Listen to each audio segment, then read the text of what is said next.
Hello friends, welcome to my class. आज हम शुरू करेंगे जनरल पैथोलॉजी का एक खास टॉपिक इम्यूनिटी से। तो फर्स्ट हम डिस्कस करेंगे इम्यूनिटी होती क्या है। इम्यूनिटी का मतलब है वो सिस्टम जो आपको प्रोटेक्ट करेगा किसी भी चीज से जो आपकी बॉडी को हार्म करती है। और पैथोलॉजिकल टर्म में हम बात करें तो जैसे कि इन्फेक्शियस एजेंट्स, उनके द्वारा प्रोड्यूस किए गए टॉक्सिन्स, या तो कुछ अबनॉर्मल सेल्स जैसे कि कैंसर में होता है। तो फ्रेंड्स, अभी हम इम्यूनिटी के बारे में बात की। अब एक हेल्दी पर्सन है तो उसकी बॉडी में कोई पैथोजन ने अटैक किया तो उसका वो नॉर्मल इम्यून रिस्पॉन्स क्या होगा, वो क्या क्या चीजों से कंस्टिट्यूट होगा। उसमें 4 की पॉइंट्स हैं। पहला है रिकॉग्निशन। रिकॉग्निशन मतलब पहचानना, ये एंटीजन सेल्फ है कि नॉन सेल्फ है। ये सबसे इंपॉर्टेंट फंक्शन हो गया कि हमारे सेल्फ बॉडी के सेल्स को हार्म ना हो और जो बाहर से आया पैथोजन है उसको हम लोग उसको हमारी बॉडी सेल्स खत्म कर दें। दूसरा है इफेक्टर फंक्शन, सबसे इंपॉर्टेंट। इफेक्टर कैसे, आप पहचान कर लिया है, अब उस पैथोजन को हमें फिनिश करना है, दैट इज इफेक्टर फंक्शन। अब आया थर्ड रेगुलेशन। रेगुलेशन मतलब जैसे कि हमारा कोर्ट सिस्टम होता है, हमारे इंडियन कोर्ट सिस्टम क्या होता है, जो इनोसेंट सेल है उसको कोई हार्म ना हो। मतलब अब हमने मार दिया है पैथोजन को सेल्स ने, और जो आसपास के नॉर्मल सेल्स हैं उनको और नुकसान ना हो इन्फ्लेमेटरी रिस्पॉन्स की वजह से।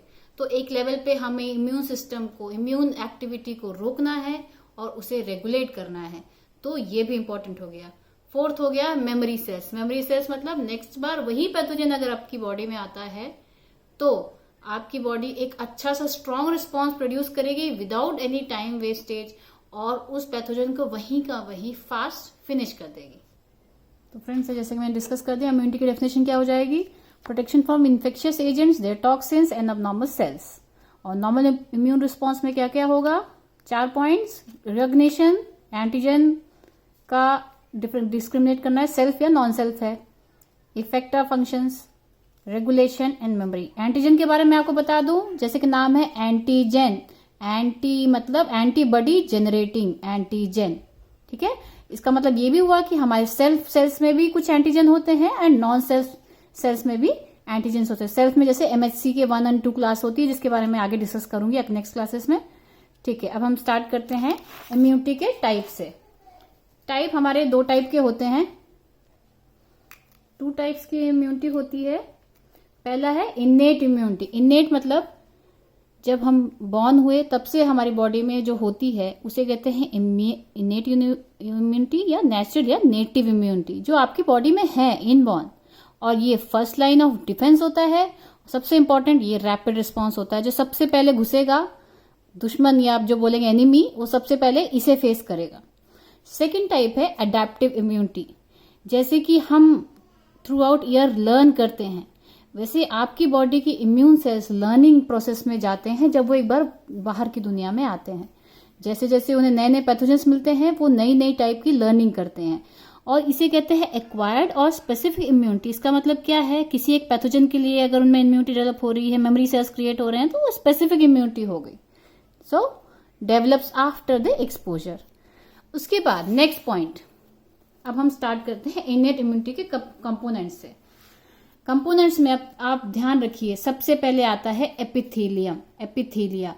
ये एक तरह का मैकेनिकल बैरियर हो जाता है। मैकेनिकल बैरियर मतलब एक तरह की समझ लीजिए वॉल, जो आपके पैथोजन को फेस करनी पड़ती है जो आ रहा है।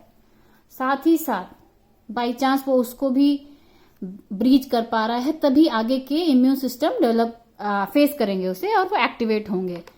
और यही जो एपिथेलिया है ये कुछ तरह के एंजाइम्स और जो है लाइज करने के लिए सेक्रीट करेगा, जैसे कि डिफेंसिन्स करके होता है। आपका जो ओरल म्यूकोसा है वो लाइसोसाइम करके एंजाइम है, वो सेक्रीट करेगा। और उसमें भी जो एपिथेलियम है उनके अंदर कुछ इंट्रा एपिथेलियल लिम्फोसाइट्स होते हैं, मतलब उसके अंदर कुछ लिम्फोसाइट्स होते हैं जो ट्राई करते हैं कि उस पैथोजन को वहीं का वहीं फिनिश कर दिया जाए।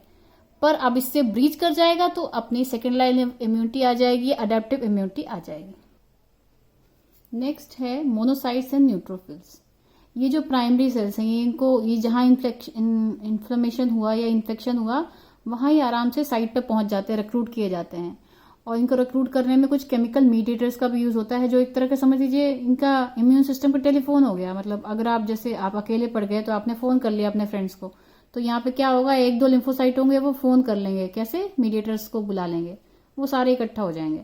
अब इन्हीं मोनोसाइट्स को अगर आप टिश्यूज में पाते हैं, जो टिश्यूज में भी होते हैं, ऐसा तो है नहीं कि लिवर आपका वहां पे कोई पैथोजन पहुंच नहीं सकता, तो वहां पे हर जगह पे अपने अपने मैक्रोफेजेस होते हैं, उनका अपना अपना नाम है। यही मैक्रोफेज अगर लिवर में चला जाएगा तो उसे कुप्फर सेल्स बोलेंगे, और अगर ये लंग्स में होगा तो उसे एल्वुलर मैक्रोफेजेस बोलेंगे, अगर आपके ब्रेन में हुआ तो उसे माइक्रोग्लायल सेल्स बोलेंगे। तो इनका अलग अलग नाम है, पर ये हैं वही मोनोसाइट्स। ब्लड में आपके टिश्यू में गया मैक्रोफेजेस, और इस तरह के इनके नाम होते हैं। नेक्स्ट हो जाएगा डेंड्राइटिक सेल्स। डेंड्राइटिक सेल्स भी एक तरह के स्पेशलाइज सेल्स हैं जो आपके लिम्फॉइड प्रोजेनेटर सेल्स से ही डेवलप होते हैं, जिनसे टी और बी और इनके सेल्स डेवलप होते हैं, उन्हीं से डेंड्राइटिक सेल्स भी डेवलप होते हैं। इनका काम क्या है, ये भी एपिथेलियम के ऊपर बैठे होते हैं। इनके पास पैथोजन आया, बाई चांस एपिथेलियम को ब्रीच कर गया, इनके पास आया, इनको ये मार तो नहीं पाएंगे, ये उसको पकड़ेंगे, उसको ले जाके दे देंगे टी सेल्स को, ये देखिए ये टी सेल्स है, इसको आप रिकॉग्नाइज करें और इसको आप प्लीज फिनिश करें। तो डेंड्राइटिक सेल्स का ये काम हुआ। नेक्स्ट आपका जो है वो है नेचुरल किलर सेल्स। इसके बारे में आगे आपसे डिस्कस करूंगी। ये क्या करेगा, अपना सेल है कि नहीं पहचानता है, और ये तो अपनी सेल्स को पहचान लेता है, और जो बाहर के सेल्स होते हैं, जो डैमेज सेल्स हो गए होते हैं टिश्यू में, उनको ये फिनिश कर देता है। नेक्स्ट हो जाएंगे कुछ तरह के मास्ट सेल्स। ये भी केमिकल मीडिएटर्स रिलीज करेंगे, और ये आस्मा में इनका रोल होता है, जो आगे के हम चैप्टर्स में जरूर डिस्कस करेंगे। इसके अलावा एपिथेलियम, एंडोथेलियम सेल्स जो होते हैं, अब कॉम्प्लीमेंट सिस्टम, और ऑप्सोनिन्स जो होते हैं, ये समझ लीजिए आपका जो पैथोजन है उसको टेस्टी बना देते हैं। टेस्टी मतलब उसमें जाके ये बाइंड कर जाते हैं, और ये इजीली फिर जो हमारा इम्यून सिस्टम के जो सेल्स हैं उसको जाके बाइंड हो जाते हैं, और वो अपना काम कर देता है।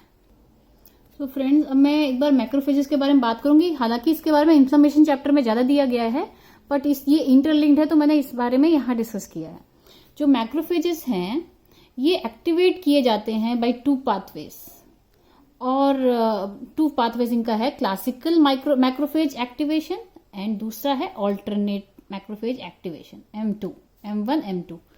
इनको एक्टिवेट किसने किया, माइक्रोब्स आए या उनके एंडोटॉक्सिन्स होते हैं। एंडोटॉक्सिन्स उनके द्वारा प्रोड्यूस किए केमिकल्स होते हैं जो जाके आपके सिस्टम को एक्टिवेट करते हैं। तो आगे मैं आपको बताऊंगी टॉल लाइक रिसेप्टर्स जो होते हैं बैक्टीरियाज के, और जो सेंसर होते हैं वो इनके द्वारा एक्टिवेट करेंगे, और जो इसके बाद रिलीज होगा साइटोकाइन इंटरफेरॉन गामा। ठीक है, जब ये रिलीज होगा तो ये कुछ तरह के मैक्रोफेज को एक्टिवेट करेगा अपने हिसाब से। तो इन मैक्रोफेजेस का बेसिकली फंक्शन क्या है, ये नाइट्रिक ऑक्साइड और रिएक्टिव ऑक्सीजन स्पीशीज को सेक्रीट करेंगे, और ये जो हैं फाइनली लाइसोसोमल एंजाइम्स को एक्टिवेट करेंगे और माइक्रोबाइसिडल एक्शंस करेंगे। माइक्रोबाइसिडल मतलब माइक्रोब्स को मारने का एक्शन, और साथ ही साथ ये थोड़ा बहुत इन्फ्लेमेशन करेंगे। IL-1, IL-12 और IL-23 ये सब केमिकल मीडिएटर्स हैं। इनके बारे में मैं एक नेक्स्ट क्लास में सेपरेटली पूरा टॉपिक कवर करूंगी। लेकिन अब ऑल्टरनेट मैक्रोफेज एक्टिवेशन क्या है, इसमें बेसिकली क्या हो रहा है कि इसमें जो साइटोकाइन यूज हो रहा है ये है इंटरल्यूकिन 13 एंड इंटरल्यूकिन 14। यहाँ पे इंटरफेरॉन गामा था, यहाँ पे है इंटरल्यूकिन 13 एंड 14। तो यहाँ पे तो बैक्टीरिया मर गए। दूसरा का क्या काम हुआ कि अब जो हो गया वहां इन्फ्लेमेशन हो गया है, ब्लीडिंग हो गई है, इसके बाद अब उसको रिपेयर करना है, टिश्यू को रिपेयर करना है, स्कारिंग सिस्टम स्टार्ट करना है। उसके लिए होंगे ग्रोथ फैक्टर्स सेक्रीट होंगे, मेनली TGF बीटा है जो transforming growth factor beta, and और फाइब्रोब्लास्ट और माइक्रोफेजेस ये सब इन्वॉल्व होंगे, और वहां पे टिश्यू रिपेयर होगा और स्कारिंग होगी, फाइब्रोसिस होगा। तो मैंने क्या बताया था आपको, रेगुलेशन भी होना है। वो फंक्शन हो गया, इन्फ्लेमेशन हो गया, उसे रोकना भी है। इसीलिए हम लोगों ने ये जो है अल्टरनेट मैक्रोफेज एक्टिवेशन सिस्टम है। और साथ ही साथ इंटरल्यूकिन 10 और ट्रांसफॉर्मिंग ग्रोथ फैक्टर बीटा क्या करेंगे, फर्दर इन्फ्लेमेशन को रोकेगा, एंटी इन्फ्लेमेटरी इफेक्ट्स। तो जैसा कि मैंने बताया सारा काम हमारे इम्यून सिस्टम कवर कर रहा है। फ्रेंड्स, अब हम नेक्स्ट टॉपिक डिस्कस कर रहे हैं। इनेट इम्यूनिटी में अलॉन्ग विद जो सेल्स हैं, हमें कुछ चीजें हैं जो पहचाननी होती हैं। वो पहचानने के लिए कुछ रिसेप्टर्स हमारे नॉर्मल हेल्दी सेल्स में होते हैं, इम्यून सिस्टम के सेल्स में, और कुछ प्रोडक्ट्स होते हैं, जो पैटर्न्स होते हैं, जो अपने जो माइक्रोब्स आता है उसके ऊपर होता है। तो जो पैम्स हो गया, पैम्स क्या है, पैथोजन एसोसिएटेड मॉलिक्यूलर पैटर्न्स, उनके ऊपर जो पैटर्न्स है, ठीक है। अब है पैटर्न रिकॉग्निशन रिसेप्टर्स, मतलब ये जो पैटर्न्स है इनको रिकॉग्नाइज करने वाले रिसेप्टर्स, ठीक है। ये होते हैं सरफेस पीआरआर्स, जो मैं आपको बताऊंगी। अब एक और टाइप के होते हैं सेक्रेटेड पीआरआर्स। सेक्रेटेड मतलब कुछ है जो लिक्विड फॉर्म में है, तैर रहे हैं, ये हैं जो सेल के ऊपर है, ये है सरफेस पीआरआर्स। तो अब इन सबका मैं बताऊंगी। Along with pathogen associated molecular patterns, कुछ होते हैं damage associated molecular patterns. Damage मतलब, और ये सेक्रेट किए जाते हैं नेक्रोटिक सेल्स से, जो सेल्स के ऊपर पैथोजन ने अटैक किया, जो मर गए या नेक्रोज हो गए, वो लोग भी एक तरह का डैम्स सेक्रेट करते हैं। इसको भी हम पहचान सकते हैं, हमारे पास इसके रिसेप्टर्स होते हैं, ठीक है। पैथोजन ये प्रोड्यूस बाय, क्लियर हो जाए, PAMPs produce by microbes, damage associated molecular patterns produced by necrotic cells, and pattern recognition receptors present on the normal healthy immune cells. PAMPs का एग्जांपल हो जाएगा, जैसे कि कोई वायरस आया तो उसमें क्या हो जाएगा, single stranded RNA, double stranded RNA. अपने कोई बैक्टीरिया आए तो क्या हो जाएंगे, पाइलिन प्रोटीन, फ्लैजेलन प्रोटीन एंड लाइपोपॉलीसेक्राइड्स, जैसे कि ग्राम नेगेटिव बैक्टीरिया में होते हैं, ठीक है। ये हो गए। नेक्स्ट मैं जो बताऊंगी वो है डैम्स। डैम्स क्या है, जैसे कि अब एग्जांपल है हीट शॉक प्रोटीन्स का। ये नेक्रोटिक सेल से, फिर मैं बता दूं, फिर से आप याद रखें, इस चीजों को कंफ्यूज ना करें। हीट शॉक प्रोटीन से जैसे कि हो गए, ये भी एक तरह के डैमेज एसोसिएटेड मॉलिक्यूलर प्रोटीन्स हैं जो कि रिकग्नाइज किए जाते हैं हमारी बॉडी के सेल्स में। और हो जाएगा मोनोसोडियम यूरेट। इसका रोल किसमें होता है आपको पता होगा बच्चों, जैसे कि गाउट के जो इन्फ्लेमेशन होता है वो इस सब के थ्रू मीडिएट होके, नॉड रिसेप्टर के थ्रू मीडिएट होके आपको इन्फ्लेमेशन करता है। और एक और है HMGB1, ये है high mobility group box 1 protein. इसका जो पैथोजेनेसिस मिलेगा आपको रूमेटिक डिजीज में मिलेगा। तो ये सब थोड़े एग्जाम्पल हैं, इनकी डिटेल तो आपको आगे के टॉपिक्स में मिलते ही रहेंगे। दूसरा अब हो जाएगा पैटर्न रिकग्निशन रिसेप्टर्स, जो है सरफेस पे। कितने टाइप के हो गए, 4 बेसिक, 4 टाइप जो अपनी बुक्स में डिस्क्राइब्ड है। पहला है टॉल लाइक रिसेप्टर, ये प्रेजेंट कहाँ होता है, ट्रांस मेम्ब्रेन मतलब थ्रू द मेम्ब्रेन, मतलब ऐसे होगा, मेम्ब्रेन अगर ऐसी है ऐसे होगा, क्रॉस करके पड़ा होगा, ठीक है। फिर हो जाएगा NOD like receptors, NOD like NLRS, ये कहाँ होगा, साइटोजोलिक PRR, साइटोजोलिक मतलब साइटोप्लाज्म में पड़ा होगा, ठीक है। फिर हो जाएगा C टाइप लेक्टिन रिसेप्टर, ये क्या है, ये भी ट्रांस मेम्ब्रेन रिसेप्टर है, थ्रू मेम्ब्रेन के थ्रू क्रॉस करके। फिर अपना हो जाएगा retinoid acid inducible gene like receptors, rig like receptors, और इसे ये भी साइटोसोल में पड़ा हो। थर्ड मैंने बताया था ऑप्सोनिन्स एंड अदर रिसेप्टर्स, तो ऑप्सोनिन्स में क्या हो जाएंगे, मैनोस बाइंडिंग लेक्टिन हो जाएंगे, C रिएक्टिव प्रोटीन। और ये जो होते हैं ये क्या करते हैं, ये आपके जो पैथोजन है इनको प्रोमोट करते हैं, आप जाओ इन्फ्लेमेशन में जाओ, अब T सेल्स के ज्यादा हमला आपके ऊपर हो जाए उसके लिए उसको रेडी करते हैं। तो ये क्या ऑप्सोनिन्स की तरह काम करते हैं। फ्रेंड्स, जो मैं आपको रिसेप्टर्स बताई थी उसको मैंने थोड़ा डायग्रामेटिक रिप्रेजेंटेशन बताया आपका। ये जो ऑरेंज टाइप का है ये सब बैक्टीरियल प्रोडक्ट्स हैं, वायरल प्रोडक्ट्स हैं, ठीक है। अब ये जो है ये मेम्ब्रेन है आपकी, और ये देखो ट्रांस मेम्ब्रेन, ये आपका टॉल लाइक रिसेप्टर मैंने बताया था। दूसरा ट्रांस मेम्ब्रेन कौन सा है, C टाइप लेक्टिन, ये देखिए। पहचान क्या कह रहे हैं, बैक्टीरियल प्रोडक्ट्स, या तो पैम्स हो जाएगा या डैम्स भी हो सकता है। और यहाँ पे जैसे लेक्टिन क्या, लाइपोपॉलीसेक्राइड, इसको पहचान रहा है, ठीक है।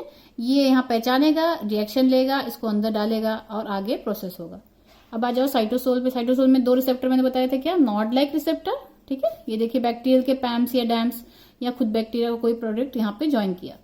और एक रेटिनॉइड इंड्यूसिबल लाइक जो रिसेप्टर था वो ये रहा, ये भी साइटोसोल में है, ठीक है।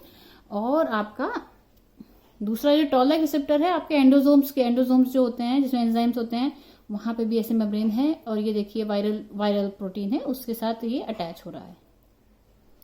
सो फ्रेंड्स, अब हम नेक्स्ट टॉपिक जो है वो हम इन्फ्लेमेसोम के बारे में बात करेंगे। जब हम इन्नेट इम्यूनिटी के बारे में बात करें तो हमें इसके बारे में भी जानना जरूरी है। तो इन्फ्लेमेसोम क्या है, एक्चुअली ये है एक प्रोटीन कॉम्प्लेक्स जो कि जो डेड सेल्स अपनी बॉडी में होते हैं या माइक्रोब्स, उसकी वो एक रिएक्शन स्टिमुलेट करेंगे, जिसकी वजह से फाइनली हमें एक एक्टिव इंटरल्यूकिन 1 बीटा मिलेगा जो कि इन्फ्लेमेशन कराएगा। तो उसमें क्या क्या चीजें चाहिए, सबसे पहले है नॉड लाइक रिसेप्टर प्रोटीन 3। ये क्या, एक ल्यूसीन रिच, एक ल्यूसीन एमिनो एसिड है, उससे रिच प्रोटीन होता है। ये देखिए नॉड लाइक रिसेप्टर जो अपना है उसके जैसे, वो अटैच होता है जाके कैस्पेज से, तो वो जाके अटैच होता है कैस्पेज 1 इनएक्टिव फॉर्म से। और ये बीच में जो है एक चीज है, ये अडेप्टर एक तरह का, दोनों के बीच में लिंक की तरह काम करता है। ये पूरा जब अटैच हो जाता है, इसकी वजह से ये जो होता है फिर इन्फ्लेमेसोम होता है। इसी इन्फ्लेमेसोम की वजह से ये कैस्पेज 1 एक्टिव हो जाता है। और जो एक्टिव होने के बाद इंटरल्यूकिन 1 बीटा का प्रो फॉर्म है, प्रो मतलब पहला फॉर्म जो अभी एक्टिव नहीं है, उसे इंटरल्यूकिन 1 बीटा एक्टिव फॉर्म में कर देता है। और ये करता है एक्यूट इन्फ्लेमेशन बॉडी में। तो ये जो इन्फ्लेमेशन हुआ, इसे एक तरह का ये जो है ये ऑटो इन्फ्लेमेटरी सिंड्रोम्स भी करते हैं। जैसे कि यूरेट क्रिस्टल्स जो होता है, वो जो इन्फ्लेमेशन बॉडी में करेगा वो इस इन्फ्लेमेसोम की वजह से होगा, उसे गाउट इन्फ्लेमेशन कहेंगे। और ये ऑटो इम्यून डिजीज नहीं होते हैं, प्लीज उससे आप कंफ्यूज ना करें, ठीक है। ये है ऑटो इन्फ्लेमेटरी सिंड्रोम्स। तो फ्रेंड्स, अब इनेट इम्यूनिटी के बारे में हमने क्या क्या पढ़ लिया, कंपोनेंट्स पढ़ लिए, और उसमें क्या क्या हम रिसेप्टर्स यूज करते हैं, और जो माइक्रोबियल प्रोडक्ट्स है वो क्या क्या हैं। अब रिएक्शन इनेट इम्यूनिटी कैसे करेगी, तो उसके बारे में बात करेंगे। सबसे पहले है इन्फ्लेमेशन करेगी। इन्फ्लेमेशन कैसे, साइटोकाइंस और कॉम्प्लीमेंट सिस्टम की मदद से। कॉम्प्लीमेंट आपको पता है, और एक अच्छा खासा बड़ा टॉपिक है जो मैं अब नेक्स्ट क्लास में आपके साथ डिस्कस करूंगी। ये एक्टिवेट होने के बाद वैस्कुलर और सेलुलर सिस्टम एक्टिवेट होगा, और ल्यूकोसाइड्स वहां पे रिक्रूट होंगे, और वहां पे इन्फ्लेमेशन होगा। दूसरा पॉइंट है एंटीवायरल डिफेंस। ये कैसे आएगा, टाइप 1 इंटरफेरॉन्स जब सिक्रीट करेंगे सेल्स, जो वायरस जो भी जिस सेल्स को इन्फेक्ट करेगा, वो लोग अपने जब इन्फेक्ट होंगे तो वो आसपास के सेल्स को एक तरह का मैसेज देंगे टाइप 1 इंटरफेरॉन सेक्रीट करके, और जिससे क्या होगा कि जो आसपास के सेल्स हैं वो उस वायरल रेप्लिकेशन को स्टॉप कर देंगे। वो उसके लिए प्रोटेक्शन उनके अंदर वो अपने आप डेवलप करेंगे, और एक तरह से वो आगाह हो जाएंगे कि उनके ऊपर इन्फ्लेमेशन आ गया है, और वो वायरल रेप्लिकेशन इनहिबिट हो जाएगा। और तीसरा फॉर्म है NK cells, natural killer cells. ये एक तरह के स्पेशलाइज्ड सेल्स हैं जो क्या डिस्ट्रॉय करेंगे, जो इरिवर्सिबली स्ट्रेस्ड और अबनॉर्मल सेल्स हैं। मतलब जो एक हेल्दी सेल इन्फेक्ट हो गया और अब वो किसी भी तरह से वापस अपने हेल्दी स्टेट में नहीं जा पाएगा, उसको नेचुरल किलर सेल्स पहचानेंगे और उसको डिस्ट्रॉय कर देंगे। तो उसमें फंक्शन क्या है, अब इसे आपको समझिए। जैसे कि ये जो पिंक एरिया जो मैंने बनाया है, ये है नेचुरल किलर सेल। ये जो है ऑरेंज कलर का, ये है नॉर्मल सेल। ये एक नॉर्मल कंडीशन में कैसे होते हैं। नेचुरल किलर सेल में दो तरह के रिसेप्टर होंगे, एक्टिवेटिंग रिसेप्टर और इनहिबिटरी रिसेप्टर। जो नॉर्मल सेल्स है उसमें होगा सेल्फ का एंटीजन है सेल्फ क्लास 1 MHC पेप्टाइड। तो MHC का जो है फर्स्ट क्लास 1 जो है MHC, ये नॉर्मल सारी सेल्स में होता है एक्सेप्ट RBCs। ये एक तरह का मार्कर है, फ्लैग है कि भाई मैं आपका हूं, मैं सेल्फ हूं। तो ये इसमें होगा नेचुरल किलर सेल का जो इनहिबिटरी रिसेप्टर उसमें जाके बाइंड कर जाएगा अगर ये नॉर्मल कंडीशन होगी, और कोई सेल किलिंग नहीं होगी, ठीक है। ये नॉर्मली कंडीशन होगी। बट अब यही एक सेल है, इसके अंदर देखिए वायरस घुस गया है ब्लैक कलर का, ये वायरस आ गया, ये सेल नॉर्मल नहीं है, इसका क्लास 1 डिप्लीट हो गया। तो इसने क्या किया, एक लिगेंड जो है इस सेल में एक लिगेंड बन गया नेचुरल किलर सेल के लिए। वो किसको बाइंड करेगा, एक्टिवेटिंग रिसेप्टर को, एक्टिवेटिंग वाले पे बाइंड कर गया। नेचुरल किलर सेल को पहचान आ गई कि अब इसको फिनिश कर दो, ये सेल काम का नहीं है, this is not healthy cell. तो क्या हो गया, इन्फेक्टेड सेल खत्म हो गया, पूरा ये पूरा डिस्ट्रॉय हो गया। फ्रेंड्स, आई होप कि आपको कुछ आइडिया लगा होगा इम्यूनिटी के बारे में इस क्लास से। आप मेरे चैनल को सब्सक्राइब करें और आगे शेयर करें, लाइक करें, ताकि मैं और भी क्लासेस में ऐड करती रहूं, और नेक्स्ट क्लास आप फॉलो करते रहेंगे, इम्यूनिटी के बारे में होंगी। Bye bye.